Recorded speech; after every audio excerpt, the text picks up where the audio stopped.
Magandang tanghali sa ating lahat mga kabakoon. Andito tayo sa ating kamutisan. Nagkasagawa tayo ng tinatawag na harvest o pamimitas. Ngayon, tinanghali tayo ng pagpitas dahil sa pagbibideo, dahil sa naabala pa tayo sa ating pamimitas. Kaya ngayon ko lang nagawa ang pagbibideo. Ngayon po, sa aming ginagawang pamimitas, ngayon ay pakikita. Ang ini-expect, sa mga harvest namin ginawa, ito ngayon ay pampito.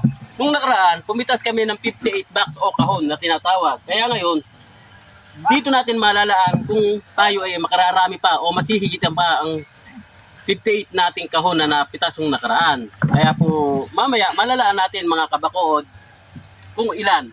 At mamaya, sundan natin kung ano pa.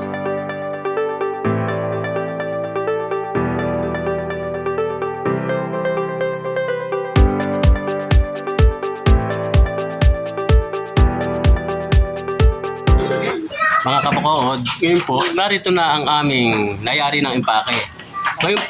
Ngayon po, nagkaroon siya ng saktong bilang.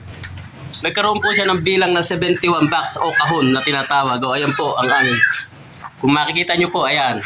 At kinakarga na kasalukuyan sa aming pambiyahing kolong-kolong. Ayan. Kanina po, hindi ko na i-video, hindi ko na ipakita. Umakot na po ng 30 kahon. Kaya po may natitira pa kaming sa kabuuang 71. Po, ito po ang kabuuan sa 71. Ayan po mga kabakood, ayan po ang aming inaning kamatis. Ito po sa aking tandya o sa aking pag-aaral, pampitong pitas na kami. Siguro ito na yung peak na tinatawag.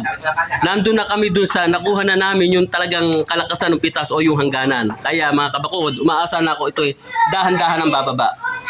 Ayan po mga kabakood ang klase o quality ng aming kamatis. Ayan o, kung makikita nyo ayan. Ayan po mga kabakood ang aming size ng aming pinaghirapang kamatis. Ayan po. O muli, salamat ng marami sa aking mga taga-subaybay. Ayan po. Pakita mo lang si boss. So, ayan po mga kabakood. Ayan po.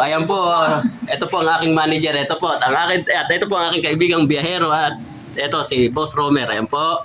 Si Boss Alvin. Ayan po, kami po.